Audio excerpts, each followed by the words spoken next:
السلام عليكم ورحمة الله وبركاته. أعوذ بالله من الشيطان الرجيم. بسم الله الرحمن الرحيم. الحمد لله رب العالمين، والصلاة والسلام على أشرف الأنبياء والمرسلين سيدنا محمد وعلى آله وصحبه أجمعين، أما بعد. قال المصنف رحمه الله تعالى: ونفعنا الله بعلومه وبعلومكم وبعلوم مشايخنا في الدارين آمين يا رب العالمين. Kata pengarang Syekh Abdul Rashid Al-Banjari rahimahullahu ta'ala, adapun syarat mandi junub itu 11 perkara. Mandi junub yakni merangkumi wiladah, haid, nifas dan sebagainya. Ada 11 benda. Pertama, Islam. Mudahlah. Sebab apa? Sebab kalau kafir dia berjunub, andai kata kafir dia berjunub, kemudian dia mandi wajib, niat macam kita niat lah, lepas tu masuk Islam. Adakah dia wajib semula mandi? Wajib semula mandi. Sebab kaedahnya setiap ibadat yang perlu kepada niat, maka orang kafir tak sah. Sebab orang kafir bukan ahli bagi niat. Ahli bagi niat ni Islam sahaja. Orang kafir bukan ahli niat, maka tidak sah orang kafir mandi ketika kafirnya. Maka sebab itu lepas dia masuk Islam, wajib mandi junub sebelum sembahyang. Andai kata pernah berjunub sebelum ni lah. Kalau waktu kafir tak pernah berjunub, masuk Islam tak wajib mandi. Tu ya. Keduanya, aqil, orang berakal. Kerana apa? Kerana kalau orang gila, dia tidak ada taklif. Segala ibadat, bukan segala ibadat, bahkan segala kebajikan yang orang gila buat tak ada pahala. Segala keburukan yang orang buat, orang majnun, orang gila buat, tak ada dosa. Sebab dia terangkat taklif. Rufi'al qalami an thalath. Ketiganya, mengetahui fardu dan sunatnya sunat mandi. Hak ni saya kita akan bahas dalam bab wuduk dah. Iaitu dia mesti tahu mana sunat, mana fardu secara tafsil. Satu. Ataupun kalau dia tak tahu secara tafsil, dia tahu kata, ada dalam mandi ni, ada dalam wuduk ni benda fardu, benda sunat, memada dah, tanpa dia ta'yinkan. Tapi kalau dia ta'yinkan benda wajib jadi sunat, tak sah. Tak sah mandi ni. Tu. Ataupun dia i'tiqad semua benda dalam mandi sama ada fardu ataupun sunat, fardu belaka, sah mandi dia. Kemudian kata musannif rahimahullahu ta'ala, keempat, memfardukan yang fardu dan menyunatkan yang sunat. Hak ni kalau bagi orang yang nak memperincikan fardu dan sunat. Kalau benda fardu, dia kata fardu ni fardu. Kalau sunat, dia kata sunat sunat. Dia ta'yin dengan betul. Kalau nak ta'yin, pastikan ta'yin dengan betul. Kalau silap, hak fardu dia pergi kata sunat, tak sah lah. Atau hak sunat dia pergi kata fardu, hak tu boleh. Hak fardu dia kata fardu boleh, hak sunat dia kata sunat boleh, hak fardu dia kata sunat tak boleh, hak sunat dia kata fardu boleh. Itu Kelimanya, dengan air yang suci. Air yang suci, diri air itu suci. Lagi menyucikan. Menyucikan makna boleh menghilangkan hadas dan najis. Apa tu? Isyarat pada air mutlak. Air mutlak, air ni ada beberapa jenis. Pertama, air mutlak. Air mutlak ni diri air tu suci dan menyucikan. Mana air tu boleh buat milo dan dia boleh menghilangkan najis dan mengangkat hadas. Yang kedua, dia panggil air musta'mal. Air musta'mal ni diri air tu suci, tapi nak mengangkat hadas tak boleh menyucikan. Nak menghilangkan najis tidak sah. Ada yang ketiga, dia panggil air mutaghayyir. Air yang berubah, sekira-kira tak panggil air mutlak. Air sabun dengan air bau sabun, mana mutlak? Jawapannya air bau sabun. Air sabun tu memang sabun tu. Orang panggil air sabun ni. Ni air sabun siapa ni? Dengan air siapa ni bau sabun. Itu lain. Air sapur ni weh, bau sabun. Mana bukan air sabun lagi, air yang berbau sabun. Tu masih mutlak. Tapi kalau air sabun, tu memang confirm bukan mutlak dah. Yang seterusnya air mutanajis, iaitu air yang asal mutlak terkena najis, dia panggil air mutanajis. Tu tak suci dan tak menyucikan. Yang seterusnya air najis. Air najis ni tak suci dan tak menyucikan. Dia beza dengan air najis dengan mutanajis ialah air mutanajis boleh rawat sampai suci. Air najis tak boleh rawat sampai suci.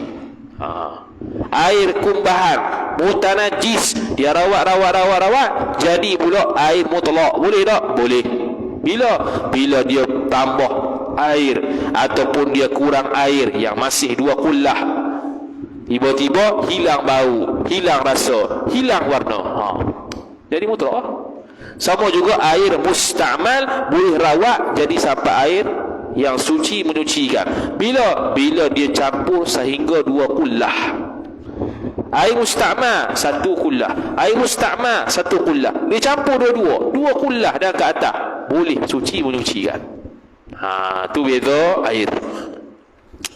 Seterusnya menyucikan habis. Keenamnya, jangan ada yang menegah akan air kepada kulit badan seorang. Sesuatu yang tegah ni adalah kitab Fathul Mu'in sebut sesuatu yang berjirim, yang berjisim. Adapun kalau yang mencegah itu seperti inai tak memudaratkan. Jadi berjisim. Nak tahu berjisim berjirim ni, kalau kita kena satu benda tu kat tangan kita, kita kikis dengan pembaris contohnya, keluar ke tak benda tu? Tak keluar, makna hal tu bukan berjirim. Contoh ink pen, kita pun tarik kerang kali, kita kikis, keluar tak? Tak keluar, maka tu bukan jirim. Hak tu sah dah masuk air. Dan dikecualikan juga kalau kita pakai minyak.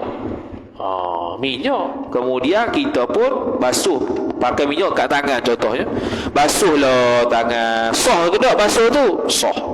Minyak dikecualikan. Sebab minyak yang tak boleh, yang menjadi penghalang kepada sampai air adalah minyak yang berjirim, yang berketul. Adapun minyak yang liquid tak ada masalah. Tu dalam kitab Fathul Mu'in dan dalam kitab Al-Majmu' Syarhul Muhadzab. Sama juga dengan inai. Kalau yang masih berketul tu tak boleh. Kalau yang sudah melekat dekat jari boleh. Tu walaupun dia menutup warna kulit sekalipun, dalam kitab Bushra Karim sebut, walaupun menutup warna kulit sekalipun boleh masuk air. Tu. Kemudian kata musannif rahimahullah subhanahu wa ta'ala, ketujuhnya, jangan putus niatnya, niat seorang. Betul tu. Betul kan? Betul. Jangan putus niatnya, niat seorang. Niat apa ni? Niat mandi. Dalam mandi ataupun junub, jangan ada niat untuk putuskan. Contohnya, tak niat putus yang kata tak sah ni ialah belum lagi habis rata air, kita niat putus dah. Niat kita putus dah. Adapun kalau kita dah sampai semua anggota air dah, lepas tu putus niat, tak ada apa lah, tunya dah sah dah. Dia bukan syarat mandi 5 minit. Bahkan kalau seminit atau 30 saat rata habis dah satu badan, boleh ya, sah dah. Baru ni orang tanya soalan komen yang kita malas nak jawab dan tak perlu jawab pun. Dia kata bila yang kita boleh robek, kata kita ni habis mandi wajib. Adakah dengan sebab kita keluar tandas? Pula dah. Habis mandi wajib tu bila mudah rata semua air dengan semua air tu sudah diratakan kepada seluruh anggota, habislah walaupun tengah mandi lagi. Tu. Dia syarat dia bila isti'abul badan, isti'abul ma' fil badan, meratakan seluruh air dalam badan, atas badan tu. Jadi kalau dah rata dah walaupun 10 saat, habislah mandi wajib. Yang mu duk mandi duk sabun tu mandi lain pula. Mandi nak bersih diri ya. Allah, sampai situ dia pergi. Mengaji mana tak tahu. Kemudian kata musannif rahimahullahu taala, tu dan tempat mana tadi putus niatnya. Kedelapan, kemeratakan air sekalian tubuhnya seorang. Ni syarat sah mandilah. Dah ada juga orang buat setengah dia letak kepada rukun mandi, ikutlah. Dan tempat tumbuh bulunya bulu seorang. Tempat tumbuh bulu, dah tu bulu sama juga. Tempat tumbuh bulu tu, sebab apa dia sebut gitu? Sebab kalau andai kata tak ada bulu, wajiblah basuh situ. Daripada tempat mana tumbuh bulu dan hujung khitan seorang. Hujung kalau nisbah zakar hajapah pala helmet. Pala helmet warna merah. Tu kan. Tu celah-celah tu kena perhatikan. Kalau farah tu dekat klitoris ke, dekat dua bibir dia tu, tu kena perhati lebih sikit lah. Tu Kemudian kata musannif, ke-9, memeliharakan air jangan pindah-pindah daripada tempat fardunya fardu mandi, iaitu pelihara air jangan sampai jadi musta'mal. Jangan sampai jadi musta'mal. Kalau musta'mal tak jadilah. Kita ambil basuh tangan, tak dah. Kita ambil air sama basuh kepala, tak boleh lah, musta'mal tu. Tapi kalau mengalir tak apa. Kita buka, kita ambil tiba kat badan. Badan tu akan turun air tu. Tu tak apalah, tu tak pisah lagi. Yang jadi musta'mal bila pisah daripada badan, kita ambil buat mula semula, guna semula, tu tak boleh. Musta'mal apa dhabit musta'mal? Musta'mal ni ialah air yang digunakan untuk mengangkat hadas kali pertama sahaja. Kali pertama tu maksud apa? Rata habis anggota tu, air yang bekas tu musta'mal. Adapun basuhan kedua, basuhan ketiga hak sunat, kalaulah dia tu padah air boleh guna semula, sebab tak jadi musta'mal atas pandangan mu'tamad mazhab Syafi'i. Atas pandangan kedua dia jadi musta'mal juga, tapi itu bukan pandangan mu'tamad. Tu adalah kitab At-Tahqiq karangan Imam Nawawi rahimahullahu ta'ala. Dan yang kedua, air musta'mal ialah air ghasalah, air kesan basuhan najis. Air kesan basuhan najis jadi musta'mal, syaratnya tak berubah bau, rasa, warna. Contoh kita basuh berak kucing, itu tak angkat lagi air najis, kita terus corak, air tu warna kuning, air tu mutanajis. Air ghasalahnya itu bukan musta'mal, mutanajis air itu. Sebab masih ada warna ataupun bau ataupun rasa. Tapi kalau kita basuh tempat tu sehingga air yang lepas daripada tempat najis tu putihlah ke, musta'mal. Gitu kan. Air ghasalah dia panggil. Kalau kita pekoh sebut ghasalah, air basuhan. Kemudian kata musannif rahimahullahu ta'ala, ke-10nya jangan memutuskan niat daripada permulaan niat hingga kesudahan mandi itu. Yang ni orang biasa akan sebut istishabun niyah. Istishabun niyah ni kalau ikut sunat lah, dalam wuduk sama dalam kitab Al-Iqna' sebut istishabun niyah sunat, sama juga dalam sembahyang. Istishabun niyah mana sentiasa kita ni berada dalam keadaan niat. Istishabun niyah tu sunat. Janji jangan ada satu mani', satu benda yang menghalang dan memutuskan niatnya. Tu ya, jangan ada. Ke-11nya suci daripada haid dan nifas. Syarat apa dia? Syarat sah mandi. Adapun syarat wajib mandi mesti haid, mesti nifas. Beza. Haid dan nifas syarat wajib mandi. Bila sahnya? Lepas suci. Beza tu. Tu dalam kitab Hasyiah I'anatul Talibin karangan Syekh Abu Bakar Syata radhiyallahu taala anhu. Kemudian kata musannif rahimahullah, adapun syarat dahulu, yakni sebelum daripada mengambil air sembahyang itu, masuk bab wuduk pula. Syarat apa ni dahulu? Syarat dahulu daripada mengambil air sembahyang ni, boleh kata syarat sah. Syarat sah wuduk 6 perkara. Pertama, Islam. Kedua, mumayyiz. Islam mumayyiz. Apa mumayyiz? Arti mumayyiz biasa makan dan minum sendirinya seorang, dan beristinja dengan sendirinya seorang. Okey.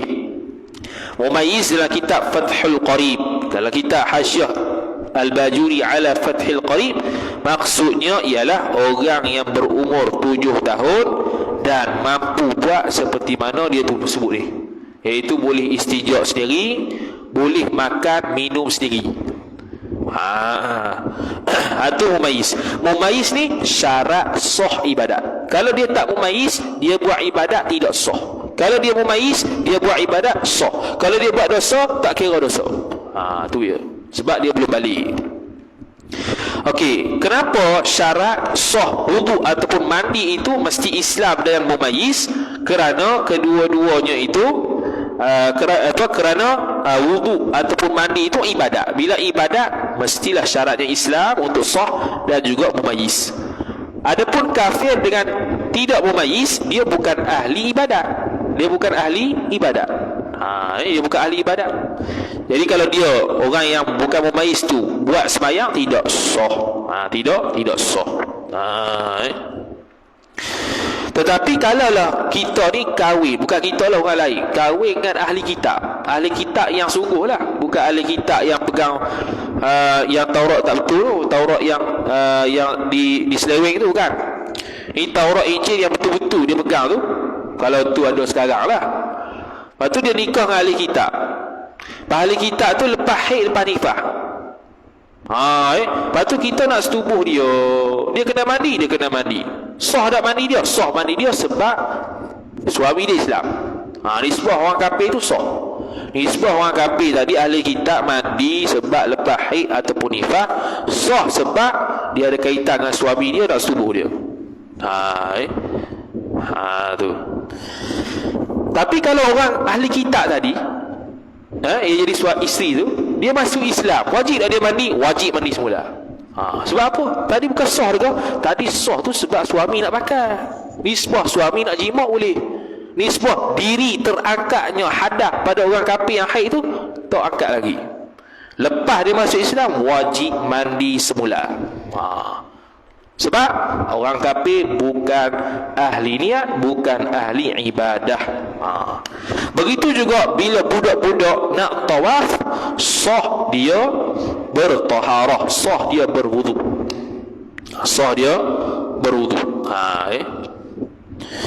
Habis. Kemudian kata musannif rahimahullah subhanahu wa ta'ala, dia kata kemudian dan beristinja dengan sendiri. Habis.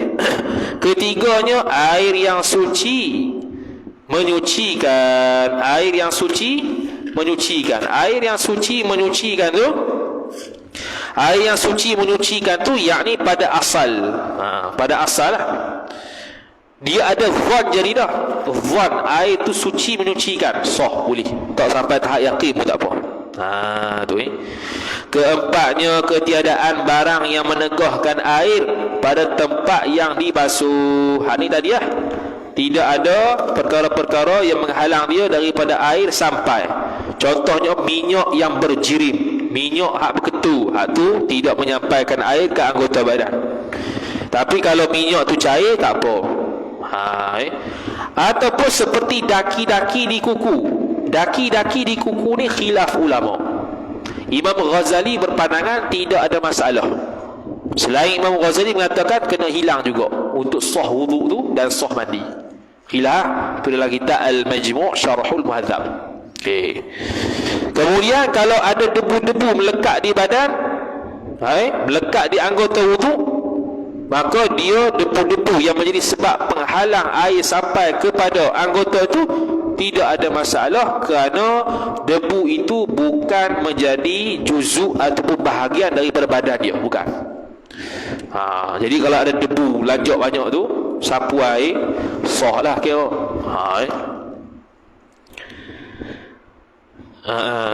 Silap. Bukan. Kalau debu tersebut ada di dia, melekat habis, dan debu tersebut tidak menjadi juzuk ataupun anggota badan dia, dia tak menjadi juzuk anggota badan dia, bahkan dia satu jirim yang lain, debu tu melekat di dia, maka hak tu kena hilangkan juga. untuk sampaikan air ke anggota badan. Berbeza kalau debu tersebut sudah menjadi sedaging dengan dia. Kalau debu tersebut sudah menjadi sedaging dengan dia, tu kalau dia basuh pun sah. Macam tu Allah Akbar. Kemudian kata musannif rahimahullah subhanahu wa ta'ala, habis betul? Mana dia hilang air dan suci mencuci menegakkan air. Kelimanya suci daripada haid dan nifas. Suci daripada haid dan nifas. Ulang kali ni. Ni apa dia tadi? Syarat sah wudu. Suci daripada haid dan nifas. Kerana apa? Kerana haid dan nifas tu menafikan sahnya wudu. Menafikan sahnya wudu. Cumanya untuk orang yang haid nifas dikecualikan boleh untuk mandi sunat. Contoh mandi sunat haji, mandi sunat hari raya boleh. Mandi wajib tak boleh. Berwuduk tak boleh. Berwuduk tak boleh. Kerana wuduk tu ibadah. Wuduk dari sudut bahasa basuh. Kalau wuduk semata-mata dengan makna bahasa basuh tanpa niat wudu'an raf'al hadath tak apa. Tapi kalau berwuduk dengan niat raf'al hadath, confirm jadi wuduk ibadat. Itu haram. Kemudian kata musannif rahimahullah subhanahu wa ta'ala. Jadi seterusnya, keenam, mengetahui daripada segala fardunya dan sunatnya. Ini kita sebut dah tadi. Kena tahu beza antara sunat dengan fardu secara tafsil, ataupun kalau tak secara tafsil, secara ijma' tanpa dia ta'yinkan. Kalau dia ta'yinkan, kalau dia tentukan, mesti kena tepat. Kalau sunat, kalau fardu, ataupun sunat tu fardu pun boleh juga. Baru sah. Habis. Adapun rukun wudu itu 6 perkara. Rukun wudu pula lepas syarat sah, mari pula rukun wudu. Rukun wudu dia kata ada 6. Pertama, niat. Pertamanya adalah niat. Niat apa? Niatlah nawaitu raf'al hadath. Nawaitu at-taharata lis-salah. Nawaitu 'anil hadath. Nawaitu at-taharata 'anil hadath. Macam-macam lah Nawaitu ada at-taharati 'anil hadath. Ikutlah. Asalkan jangan nawaitu at-taharata sahaja. Jangan. Tapi kalau nawaitul wudu'a sah. Dia beza dengan ghusl. Kalau nawaitul ghusla tak sah untuk mandi wajib. Nawaitul wudu'a saja sah. Dan kalau untuk kita wudu tajdid wudu, memperbaharui wudu dalam keadaan kita tak berhadas lagi, kita nak memperbaharui wudu sunat, ketika niat nak niat apa? Boleh ke tak kita niat nawaitu raf'al hadath? Khilaf. Pandangan pertama boleh juga, pandangan kedua tak boleh. Bila tak boleh, tak sah tajdid wudu dia, hanya ada wudu yang lama. Sebab dia tidak berhadas. Kok mana dia niat nawaitu raf'al hadath? Cukuplah dia niat nawaitu wudu sudah. Itu Kemudian kata musannif rahimahullahu subhanahu wa ta'ala. Tu niat macam-macam niat tu. Kemudian kata musannif, dia kata keduanya membasuh muka. Keduanya ialah membasuh muka. Membasuh muka tu membasuh muka. Okey, membasuh muka iaitu membasuh zahir muka. Okey. Bobek membasuh yakni terbasuh. Dalam kitab Arab disebut al-ghuslu bermakna linghisal. Al-ghuslu kalau mengaji makulat pula dia panggil makulat ayyaf'ala. Kalau in-ghisal makulat ayyan fa'ila. Apa maksud in-ghisal? Terbasuh. Apa maksud dia? Tidak ada fi'lul fa'il, tidak ada perbuatan seseorang. Dia tak ada muka, hujan, perang, dia niat selesai. Walaupun tak ada perbuatan mengangkat air, cedok, dia mari sendiri daripada hujan, perang, tinggal dia niat saja, basuh, kena semua anggota, sah mandi dia. Tu in-ghisal. Walaupun dengan perbuatan orang lain sekalipun memandikan dia, asalkan dia ada niat, sah. Ataupun dia tu jalan, dia berjunuk ni, jalan, potong jatuh kat sungai, dia pun niat mandi junub, boleh. Tu tasbih dia Maka wajib basuh zahir anggota muka. Kena tambah tu zahir. Sebab apa? Sebab batin tak wajib. Contohnya dalam hidung, mata, dalam mulut tak wajib belaka, tak wajib. Dalam mulut tak wajib. Walaupun mulut tu terpotong sekalipun, bahagian dalam mulut tu tak wajib basuh. Contoh kita terpotong, wal'iyadzubillah, terpotong sini, terzahir gigi dengan atas langit tu. Adakah wajib kita basuh di langit dengan gigi tu? Tak wajib, sebab asal batin. Tu untuk wudu. Habis. Kemudian dia kalau dalam mulut tu, kalau untuk basuh najis kena wajib basuh batin tu. Sebab apa? Sebab najis tu taghlidh, ghalaz, iaitu berat. Najis tu berat. Bila najis berat, walaupun najis ada dalam mulut, wajib basuh mulut. Wajib basuh mulut. Kemudian kata musannif rahimahullahu ta'ala, ketiga, membasuh kedua tangannya, kedua tangan seorang. Membasuh kedua tangan ni pula, membasuh kedua tangan ni pula ialah tangan yang dimasukkan daripada hujung jari sampai hampir ke ketiak tu. Hujung jari sampai ke hujung ketiak ni. Tu tangan. Tapi yang wajibnya sampai sini. Masuk tangan daripada sini sampai sini. Yang wajib sampai sini, yang sunat sampai sini. Yang sunat sampai hampir ke ketiak. Tu. Kalau muka pun sama. Kalau muka wajibnya hak sini sampai sini. Kalau nisbah atas dengan bawah. Pertemuan antara dagu, tulang dagu ni dengan sini, ubun-ubun ni, hak muka dari sudut panjang. Dari sudut lebar, bertemunya ni cuping telinga, bukan cuping telinga, hak yang kerah ni dengan kerah ni. Tu hak muka. Lebih sedikit sunat, kerana atas kaedah ma la yatimul wajibu illa bihi fahuwa wajib. Maka dia kena lebih sikit-sikit lah. Lebih terus sampai ke telinga, itu sunat.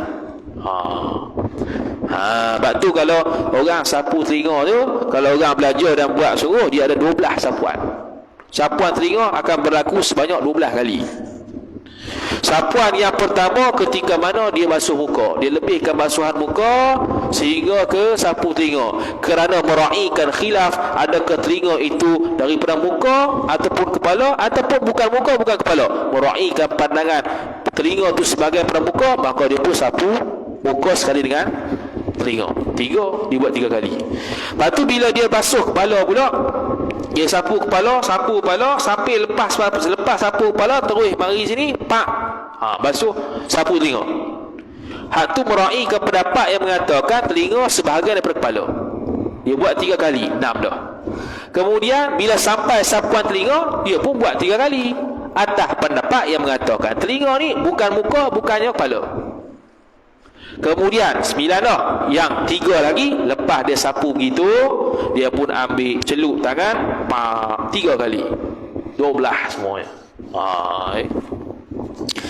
Kemudian kata musannif rahimahullahu subhanahu wa ta'ala, kedua tangannya hingga dua sikunya, hingga 2 siku seorang. Jadi wajiblah basuh tangan, sama ada tangan tu ada bulu ke, walaupun panjang sekalipun bulu tersebut, tapi disebabkan dia tubuh atas anggota wuduk, wajib basuh. Dia panjang sampai ke Johor lah, wajib basuh bulu dia tu. Sebab dia tubuh dekat anggota yang wajib basuh. Dan kuku pun wajib basuh, hak zahir saja. Hak ni tak kira batin lagi, ni zahir juga ni. Walaupun panjang sekalipun hak ni. Hak yang kuku kita dah potong tu dia panggil zahir. Yang dalam tu hak tu yang merah tu, hak tu batin, hak tu tak wajib lah. Korek tu habis cerita tu. Itu basuh tangan. Tu mudah-mudah lah basuh tangan tu. Hingga kedua sikunya. Keempat, menyapu setengah kepala. Menyapu apa? Menyapu setengah kepala. Setengah ni kalau kita faham, setengah ni setengah lah. Setengah sini dengan makna sesuatu. Menyapu sesuatu kepala, ataupun menyapu satu bahagian daripada kepala. Bahagian dengan setengah lain. Bahagian tu tak mesti setengah. Setengah tu mesti sebahagian. Umum khusus mutlak. Setiap sebahagian itu tak mesti setengah, setiap setengah itu mesti sebahagian. Kalau kita kata setengah, saya ada setengah. Daripada 10 ni 5 setengah. Tapi kalau kata bahagian, 1 daripada 10 bahagian, 2 daripada 10 bahagian, 3 daripada 10 bahagian, 9 daripada 10 bahagian juga. Dia tak tentu, lebih umum lah. Jadi kalau sapu kepala ni, kalau dari sudut sah mazhab Syafi'inya, sampai air ke daerah kepala, sama ada kepala secara mubasyarah, secara langsung, ataupun bulu yang ada di kepala. Tapi kalau bulu yang berada di luar kepala, kita sapu situ tak sah. Kita ada rambut panjang, kita pun hurai rambut tu, rambut kita tu ada di punggung, kita pun sapu kat punggung tu, tidak sah. Kena daerah kepala sahaja. Walaupun kita basuh separuh helai sekalipun sah. Walaupun kita ambil benda lain letak saja atas kepala sah, walaupun tak gerak tangan ni ataupun tak gerak benda yang kita ambil tu. Kita semata letak je, sah dah. Tapi yang sunatnya untuk ra'i mazhab Maliki semua macam ni ya. 1, 2. Bagi yang ada rambut, 1, 2. Kalau tak ada rambut atau rambut pendek, 1 saja. Kemudian kata musannif rahimahullah subhanahu wa ta'ala. Habis. Kemudian dia kata lagi, mana dia? Kelimanya membasuh kedua kaki hingga dua mata kakinya, dua mata kaki seorang. Tu kita sebut tadi lah.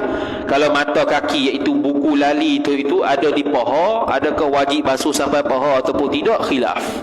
Ada yang kata ikut uruf saja, ada yang kata sampai ke paha sebab itulah buku lalinya. Itu ialah Hasyiah Al-Bajuri ala Fathil Qarib. Keenam tartib. Keenamnya adalah tartib.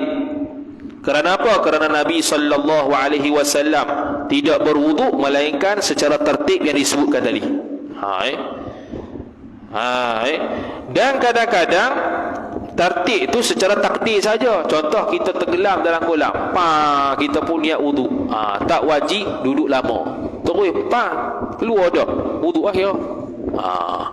Tak perlu duduk lama. Al-mukthu tak perlu tak perlu duduk dia lama.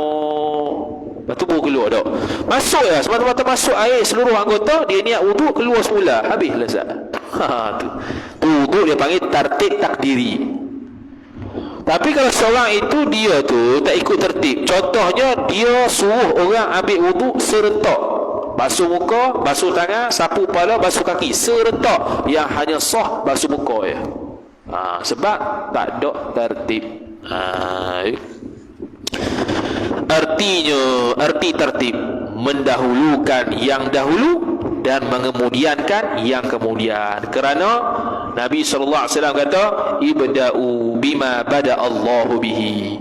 Mulakanlah oleh engkau bima bada Allahu bihi, dengan perkara yang Allah mulakan dulu.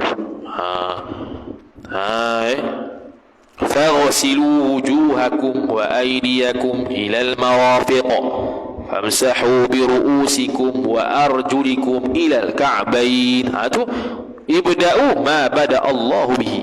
Allah Ta'ala mula dengan muka, lepas tu tangan, lepas tu kepala, lepas tu kaki. Habis. Kemudian kata musannif rahimahullahu subhanahu wa ta'ala, adapun yang membatalkan air sembahyang itu 5 perkara. Pertama, keluar salah suatu daripada 2 jalan. 2 jalan apa dia? Kubul dubur, melainkan mani. Mani tak batal. Sebab apa tak batal? Sebab ada perkara yang lebih besar, yang lebih wajib, iaitu mandi. Itu dalam mazhab Syafi'i tu. Mani dirinya diri seorang, mandi diri sendirilah. Kalau mani orang lain batal. Tu yang kata.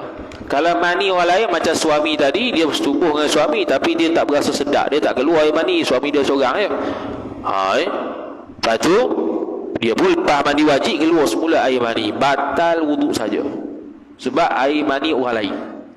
Dan tidak ada zat kata itu mani diri dia. Keduanya menjabat zakar atau farah seorang dengan tapak tangan atau dengan segala perut anak jarinya. Dengan segala perut anak jari. Jadi batal air sembahyang tu dengan kita sentuh. Mana tadi? menjabat zakar atau farah. Menjabat ni pegang, pegang ataupun sentuh. Siapa yang sentuh ni? Daripada orang yang wadih ataupun khutha.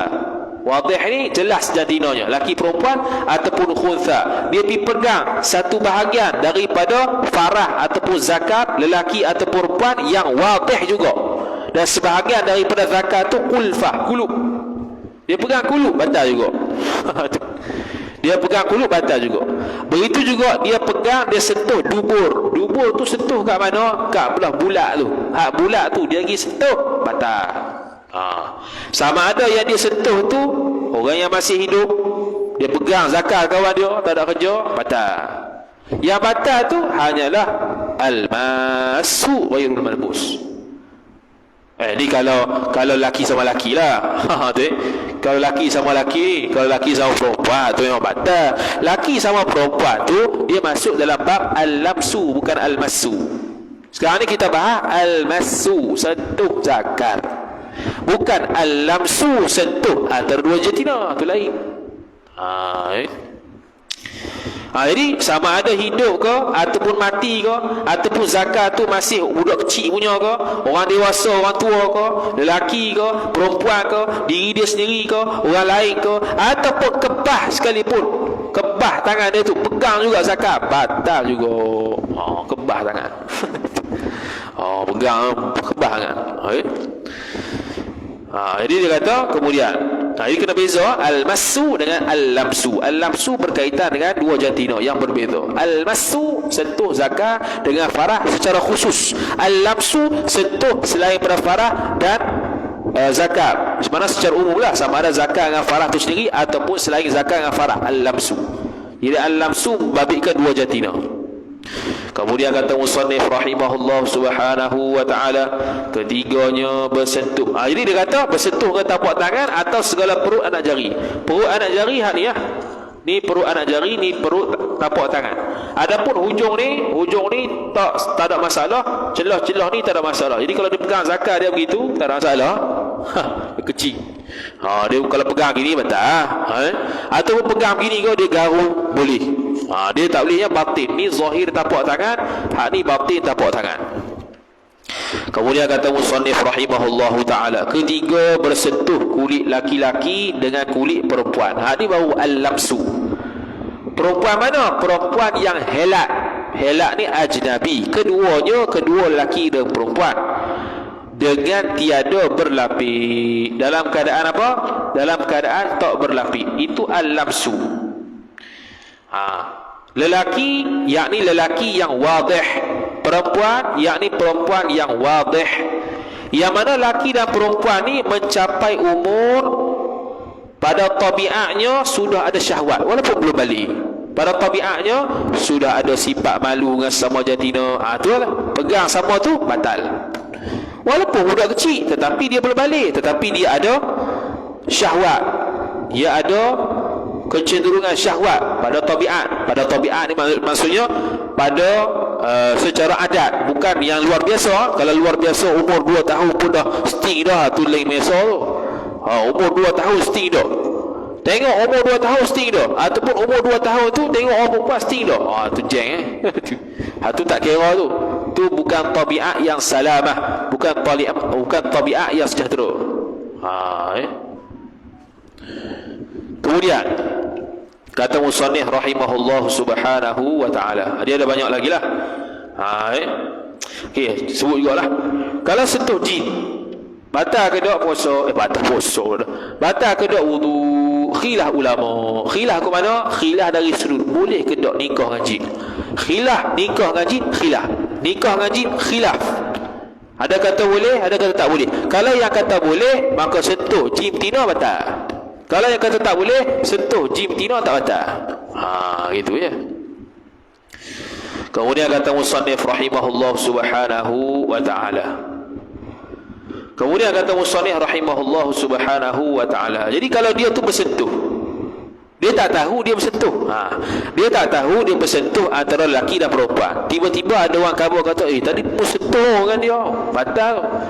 Kena terima ke tak? Okey, syarat boleh terima, tapi dengan syarat orang yang bagi tahu tu orang adil. Orang adil apa dia?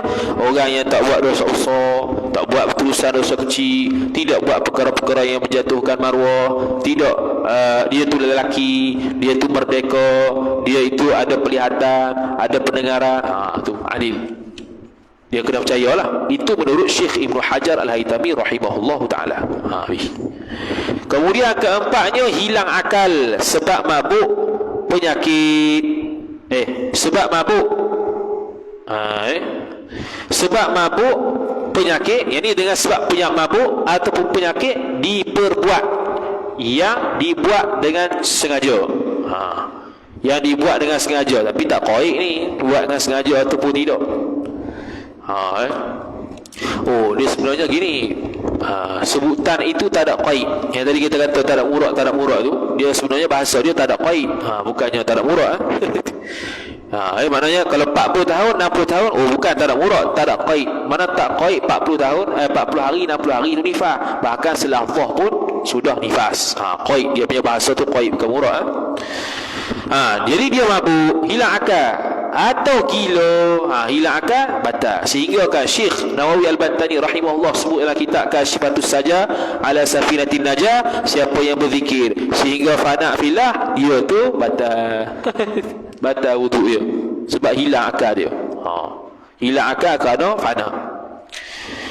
Kemudian kata musannif kelimanya, tidur yang tiada tetap kedudukannya, kedudukan seorang, yang ni tidak tetap papan punggung. Jadi kalau dia tidur dalam keadaan tetap papan punggung, maka tak batal. Kalau senggeng sikit, batal. Dia herak sikit je, batal. Kalau ketika tidur, walaupun dia letak kapas dekat dubur sekalipun, batal juga. Lafaz niat mengambil air sembahyang, nawaitu raf'al hadathi listibahatis salati fardan lillahi ta'ala. Nawaitu raf'al hadath. Sampai situ wajib sudah. Nawaitu sahaja aku mengangkatkan hadath bagi mengharuskan sembahyang fardu kerana Allah Ta'ala. Habis. Doa dibaca kemudian daripada mengambil air sembahyang. Asyhadu an la ilaha illallah wahdahu la syarika lah wa asyhadu anna Muhammadan abduhu wa rasuluh. Allahumma ja'alni minat tawwabin waj'alni minal mutatahhirin waj'alni min ibadikas salihin. Doa. Okey. Doa selepas ambil air sembahyang. Okey, selepas ambil wudu, sebelum maksud selepas ambil air sembahyang ni, yakni selepas ambil air sembahyang sebelum panjang perpisahan pada uruf. Mana antara doa dengan habis wudu tu tak berlaku panjang masa. Itu sunat baca doa ni. Dan lebih sempurna lagi, lepas wudu dan belum bercakap dengan orang lain, dia baca doa. Itu lebih sempurna. Itu Iaitu baca tadi itulah asyhadu an la ilaha illallah sampai habis. Asyhadu an la ilaha illallah wahdahu la syarikalah wa asyhadu anna Muhammadan abduhu wa rasuluh. Ini ada hadis Nabi SAW kata, man qala dhalika futihat lahu abwabul jannati thamaniyah yadkhulu min ayyiha syaa. Sesiapa yang baca demikian, maka akan dibukakan baginya pintu-pintu syurga yang 8 dan boleh dia masuk ke mana-mana sahaja yang dia hendak. Lepas tu ada tambah Allahumma ja'alni minat tawwabin, sampai situ. Lepas tu waj'alni minal mutatahhirin, sampai situ tu. Itu hadis riwayat Tirmizi. Hadis riwayat Tirmizi. Imam Al-Ghazali rahimahullah dia tambah waj'alni min ibadikas salihin. Tu Imam Ghazali tambah. Tambah sini bukan tambah apa, sunat lah baca doa. Lepas tu subhanakallahumma wa bihamdika, maha suci engkau wahai Allah, dan dengan pujian kepada engkau, asyhadu an la ilaha illallah, asyhadu an la ilaha illa anta. Ini tambahan doa. Aku bersaksi bahawasanya tiada Tuhan melainkan engkau. Astaghfiruka, aku meminta ampun kepada engkau. Wa atubu ilaika, dan aku bertaubat kepada engkau. Wa sallallahu ala sayyidina Muhammadin wa alihi, ataupun wa ala alihi wa sahbihi wa sallam. Salla sallam, salli sallim. Kena itu. Kalau salla jumlah khabariyah, salli jumlah insya'iyah. Sebab salla ni fi'il mudhari', fi'il madhi. Kalau fi'il amal, insya'iyah, kita suruh, kita talab, kita tuntut kepada Allah Ta'ala. Jadi sunat mendatangkan doa ni 3 kali baca. Setiap benda dalam wuduk daripada awal sampai habis sunat sebut 3 kali. Hatta doa sekalipun. Tapi jarang buat tau. Itu satu ya. Sunat buat 3 kali. Dan baca doa tu sunat dalam keadaan menghadap kiblat dan mengangkat tangan dan dia melihat di langit. Mana gitu lah. Dia melihat di langit walaupun dia buta sekalipun. Sunat begitu. Angkat tangan, dongok di langit walaupun buta sekalipun. Kemudian dia berselawat dan salam ke atas Nabi sallallahu alaihi wasallam seperti mana dia buat ni. Kemudian lepas doa dia pun sapu muka. Lepas sapu muka, sunat baca surah Al-Qadar 3 kali. Ni jarang buat belakang ni. Sunat baca surah Al-Qadar 3 kali. Inna anzalnahu fi lailatul qadr sampai habis. Tanpa mengangkat tangan. Lepas baca 3 kali surah Al-Qadar, baca ayat kursi. Baca ayat kursi. Okey, soalan. Kalau kita tengah baca zikir-zikir tu, orang tengah azan. Orang tengah azan, adakah kita berhenti jawab azan baru zikir semula, atau zikir dulu baru jawab azan? Jawapan dia zikir, teruskan zikir, perhabiskan zikir tersebut, lepas zikir kita jawab azan. Tu dalam kitab kita ni lah, Bushrul Karim.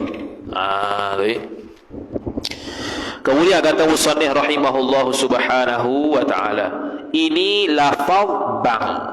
Ni bang lah ni. 147. Ini lafaz bang. Apa nak cerita pasal bang ni? 147. Mana dia? Ini lafaz bang. Dia cari mana bang ni? Ini lafaz bang 147. Mana boleh 147. Tak ada pun. Ya.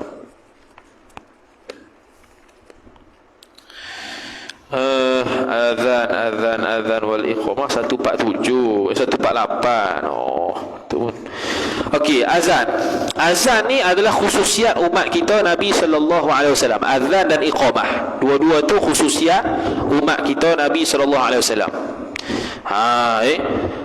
Dia sebelum ijma' ulama kata sabitnya pensyariatan azan dan iqamah ada riwayat daripada Abdullah bin Zaid radhiyallahu taala anhu. Dia mesyuarat pada satu malam dengan sahabat sebab ada turun ayat Quran, idza nudiya lis-salah, apabila diserukan kepada sembahyang. Jadi nak seru ni nak guna apa? Jadi mesyuarat. Sehinggalah turunlah azan dan iqamah. Azan tu nak panggil orang, iqamah tu sebagai tanda nak mula sembahyang. Disyariatkan sembahyang, disyariatkan azan dan iqamah tu pada tahun pertama hijrah. Maknanya sembahyang sebelum tu lagi, pertama hijrah baru mula azan dan iqamah. Sebab ketika di Mekah sembahyang tu sembunyi-sembunyi lah, tak ada jemaah lagi sebab menyebarkan tauhid. Disunatkan azan ni bagi lelaki, perempuan tak boleh. Perempuan haram azan. Perempuan haram azan. Iqamah boleh tapi sama perempuan. Punya syarat jaganya suara tu. Supaya tak didengar oleh ajnabi lain. Tu dari sudut azan lah. Kemudian menurut pandangan asah, menurut pandangan mu'tamad, azan dan iqamah ni bukan fardu kifayah tapi sunat kifayah bagi jemaah. Kalau seorang tu ada jemaah nak sembahyang surah masjid, sunat kifayah azan, bukannya fardu kifayah.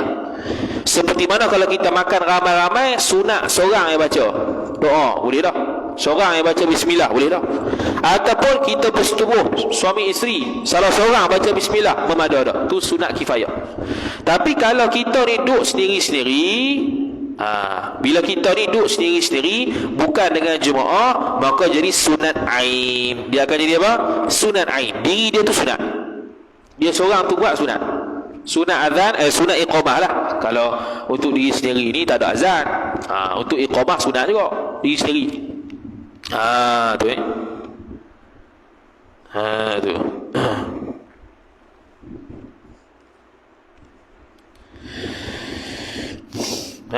Bukan. Betul lah.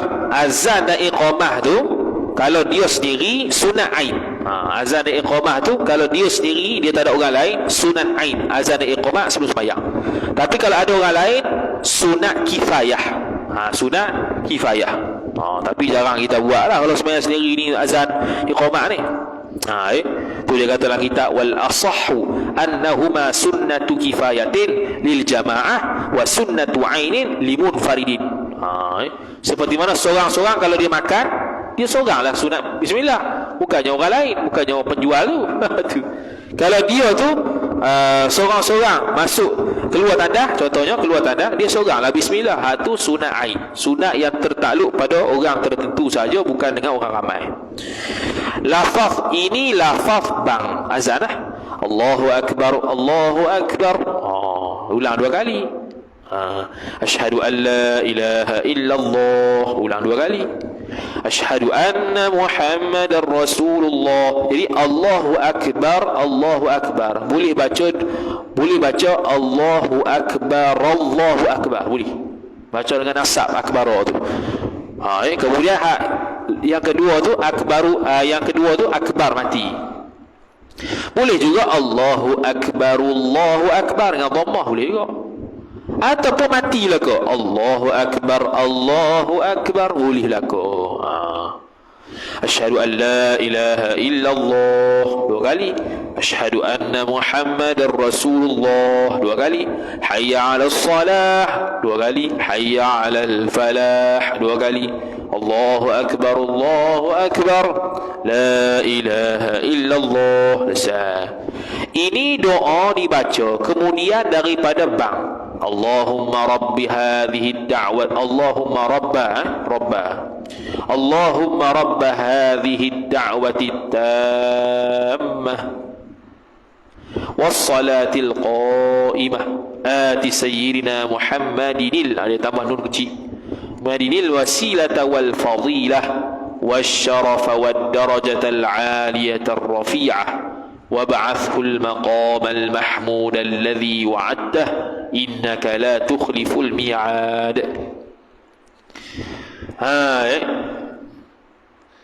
Ini lafaz qamat, samalah. Allahu akbar, Allahu akbar, asyhadu an la ilaha illallah, asyhadu anna Muhammadar Rasulullah, hayya 'alas salah. Okey, asyhadu an la ilaha illallah, asyhadu anna Muhammadar Rasulullah, tak ada waw azan pun tak ada, qamat pun tak ada.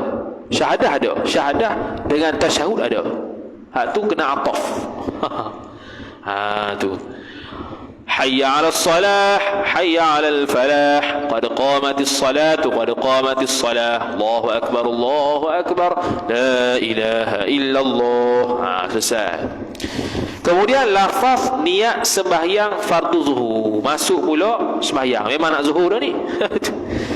Jadi dari sudut niat pula dia terbahagi kepada 3. Niat untuk sembahyang fardu, niat untuk sembahyang bersebab ataupun berwaktu, dan niat sembahyang mutlak. Niat sembahyang fardu perlu ada 3. Pertama, kena ada ta'arrud, iaitu fardu. Walaupun dia sembahyang nazar sekalipun, walaupun dia sembahyang fardu kifayah sekalipun, iaitu sembahyang jenazah, kena ada perkataan fardu. Kemudian yang kedua, kena ada qasad, iaitu usolli itulah qasad. Yang ketiga, kena ada ta'yin. Ta'yin apa ya? Sembahyang apa yang nak sembahyang? Subuh, zuhur, asar. Tu kalau sembahyang fardu. Kalau ta'arud fardu tu dalam sembahyang khilaf ulama, wajib ke tak? Pandangan mu'tamad wajib. Jadi kadang-kadang dia tu niat zuhur tapi sembahyang Jumaat, boleh tak? Boleh. Silap. Kadang-kadang dia niat Jumaat tapi dia sembahyang zuhur, iaitu contohnya dia dapat dengan tok imam ketika sujud rakaat kedua, maka dia wajib niat Jumaat tetapi kena sempurnakan zuhur. Begitu juga kadang-kadang dia tu niat qasar, tetapi kadang-kadang dia jadi dia niat qasar tapi kena sembahyang tamak. Contoh dia apa dia? Contoh dia kalau dia ta'liq tu imam. Kalau tu imam musafir dengan kita. Bukan mukim dengan kita. Bukan mukim di situ. Musafir dengan kita. Kita pun tak tahu. Dia ni sembahyang tamak ke sembahyang qasar? Kita pun ta'liq niat. Ta'liq niat ketika tu boleh. Ta'liq niat kalau lah tu imam qasar aku qasar, kalau tu imam tamak aku tamak. Itu ta'liq niat lah. Itu nisbah ta'liq niat. Boleh tak ta'liq niat situ? Boleh. Okey. Jadi niat fardu. Bila niat fardu qasar ta'yin, maka jadilah usalli fardhu zuhri, usalli fardhu subhi. Itu usalli fardhu maghribi. Dan wajib niat fardu tu bagi orang baligh. Bagi orang baligh, bukannya budak-budak yang sembahyang fardu atas pendapat Imam Romli. Adapun Imam Ibnu Hajar kata budak-budak ke, orang balik ke, bila sembahyang zuhur, asar, maghrib, isyak, subuh wajib niat fardu. Jadi khilaf untuk budak-budak. Kemudian dia kata, okey, di sini dia kata dalam kitab Bushrul Karim disebut niat fardu untuk sembahyang ada khilaf. Wajib ke tak niat fardu? Pandangan mu'tamad mazhab Syafi'i wajib. Adapun untuk haji, umrah dengan zakat tak ada khilaf, mesti ada ta'yin fardu. Tak ada khilaf. Untuk zakat, haji dan umrah mesti kena ta'yin fardu. Tak ada khilaf. Dan puasa tak ada khilaf, tak wajib ta'yin fardu. Tak ada khilaf. Sebab Ramadan kufur wajib, tidak perlu ta'yin fardu. Tidak perlu ta'arud fardu. Adapun sebut berapa rakaat lillahi ta'ala, menghadap kiblat, itu sunat lah. Itu untuk sembahyang fardu. Sembahyang sunat bersebab, sembahyang sunat berwaktu, qasar ta'yin sahaja. Ta'arud sunat tak wajib. Usalli zuhra, apa dia? Sunat zuhur. Tak payah kata sunat, zuhra pun ada dah. Tapi kalau kata sunat tu sunat lah. Kalau sembahyang sunat mutlak lagi senang, usalli habis. Ta'arud tak ada, ta'yin tak ada. Begitulah niat sembahyang. Usalli wallahu a'lam. Ada soalan?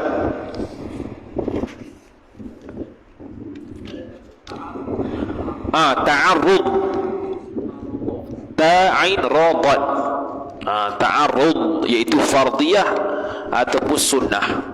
Tapi yang wajib untuk sembahyang fardu saja ta'arud, untuk sembahyang sunat tak sunat sebut sunat, tak wajib niat sunat. Bahkan dia jadi sunat lah. Jadi niat tu dia membezakan antara ibadat dengan adat, membezakan antara sunat dengan wajib. Tu antara fungsi niat. Lagi? Itu tak wajib. Qadaan adaan tak wajib. Dan kalau kita tersilap, asalnya kita nak sembahyang adaan pi niat qadaan, tersilap tak ada masalah. Ataupun kita tak tersilap, memang yakin dah, tapi kita yakin dah kita ni masih lagi tunai subuh, tengok-tengok matahari naik dah tadi. Tadi aku niat tunai lah ke mana? Sah juga.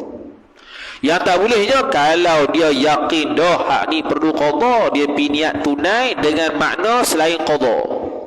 Sebab tunai dengan qada ni ada makna sama. Adaan dengan qadaan makna sama. Jadi kalau dia nak qada sembahyang, dia pi niat tunai yang bukan makna qada, memang tunai sungguh, tu tak sah kerana ada tala'ud. Tapi kalau dia nak qada sembahyang tapi niat tunai dari sudut bahasa lughawi sama dengan qada, itu sah. Tu. Ada soalan lagi?